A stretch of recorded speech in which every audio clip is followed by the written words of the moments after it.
Good morning to all of you. कैसे आप लोग? देखिए, आज आप लगातार चर्चा में सुन रहे हो कि स्पीकर का पद यानी कि स्पीकर ऑफ लोकसभा है। आखिर ऐसा क्या कारण है कि प्रत्येक दल चाहता है कि जो स्पीकर बने उनके दल का बने, यानी कि प्रत्येक राजनीतिक दल यह चाह रहा है कि जो स्पीकर बने वो उनके राजनीतिक दल से बने। ऐसा क्या है, ऐसी कौन सी पावर उनके पास जिसे आज बहुत इम्पोर्टेंट रोल हो गया है और उस पर खींचातानी मची हुई है।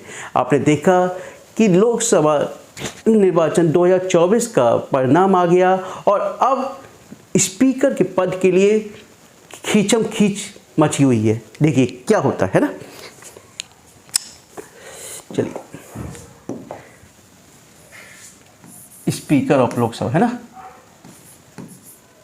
इसको हिंदी बोलते हैं ऑफ लोकसभा।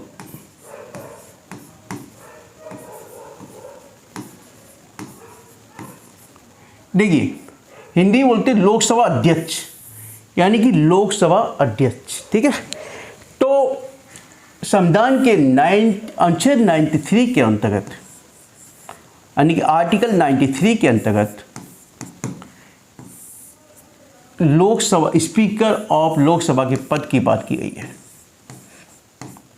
स्पीकर की बात कही गई, स्पीकर ऑफ लोकसभा। ठीक है, अब इसका निर्वाचन होता कैसे है? आपने जब परिणाम के बाद प्रथम जो बैठक होगी, अब जो बैठक होगी प्रथम बैठक संसद में लोकसभा सदस्यों की प्रथम बैठक जो होगी, बैठक होगी किनकी? लोकसभा सदस्यों की। सभा सदस्यों की जो बैठक होगी उसमें से निर्वाचन के द्वारा, वोटिंग के द्वारा लोकसभा अध्यक्ष को चुना जाएगा।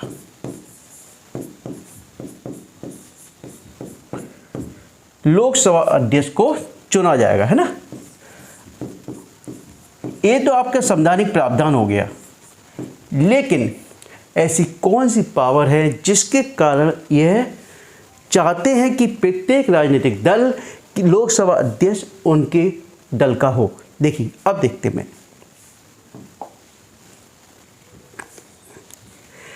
जो इसकी पावर दी गई है। पावर पहले तो ही देखते हैं, जो यानी कि पहले लोकसभा के अंतर्गत जो भी अधिवेशन होगा, जो भी सत्र होंगे, उसकी अध्यक्षता कौन करेगा? लोकसभा अध्यक्ष। यानी कि जितने भी सत्र होंगे उसकी अध्यक्षता कौन करता है? लोकसभा के अंतर्गत लोकसभा अध्यक्ष करेगा। लोकसभा अध्यक्ष, ठीक है, जितने भी सत्र होते हैं, ठीक है, लोकसभा की जितनी पार्टी होंगी उसमें सब क्या करेंगे? लोकसभा अध्यक्ष ही उसका अध्यक्षता करता है। ठीक है, अब आप जानते हो कभी जैसे गण पूर्ति जिसको बोलते हैं कोरम, यदि लोकसभा के सदस्यों की संख्या एक निश्चित कोरम से कम है तो वह क्या कर सकता है? वह बैठक को क्या करेंगे? अधिवेशन को निरस्त कर सकता है, यानी बैठक जो होगी उसको कैंसिल कर सकता है, क्योंकि मिनिमम कोरम 1/10, यानी कि लोकसभा सदस्यों की कुल संख्या का 1/10 होना चाहिए। आप जानते हो इस वक्त लोकसभा के सदस्य कितने हैं कुल मिला के? लोकसभा के सदस्य कुल मिला के 550, ठीक है, जिसमें 530 आपके स्टेट से है और 20 आपके यूनियन टेरिटरी से, यूनियन टेरिटरी यानी केंद्र शासित राज्यों से है, और ये 530 आपके राज्यों से है। अब देखिए, कुल इनमें से 543 जो है इलेक्टिव रिप्रेजेंटेटिव, यानी कि इलेक्टिव रिप्रेजेंटेटिव, है ना, यानी निर्वाचन के द्वारा। अब देखिए, तो कोरम, यानी कि कोरम की बात की जाती है तो 550 सदस्य का 10%, 550 सदस्यों का 10% कितना हो गया, 55।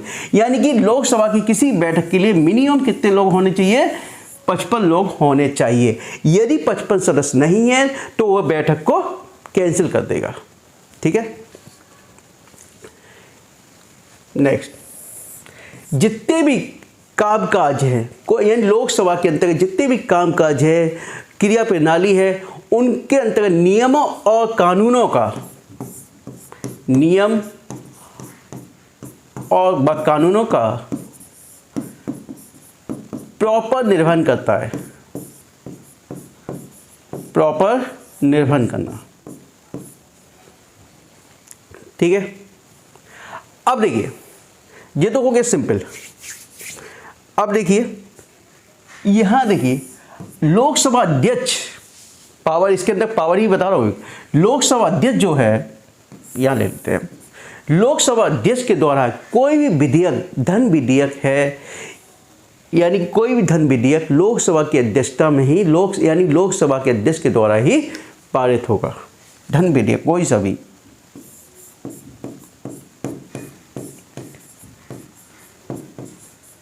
धन विधेयक को लोकसभा के अध्यक्ष के द्वारा ही पारित किया जा सकता है। ठीक है, इतना। अब देखिए, इसको चेंज कर लेता हूं थोड़ा, क्यों ज़्यादा हो गया इसमें।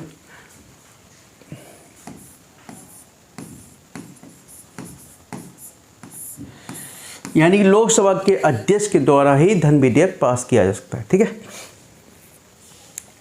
अब मेन चीज आई इसमें, देखिए, संविधान की 10वीं अनुसूची, 10वीं अनुसूची के अंतर्गत, अनुसूची के अंतर्गत दल बदल विधेयक, दल बदल विधेयक जो है, दल बदल विधेयक, इसके आधार पे किसी भी लोकसभा सदस्य की अयोग्यता, लोकसभा सदस्य की अयोग्यता का निर्धारण किसके द्वारा किया जाता है, लोकसभा अध्यक्ष। यानी कि संविधान की 10वीं अनुसूची के अंतर्गत कोई भी लोकसभा सदस्य के अयोग्यता का निर्धारण किसके द्वारा किया जाएगा, लोकसभा अध्यक्ष के द्वारा किया जाएगा। ठीक है,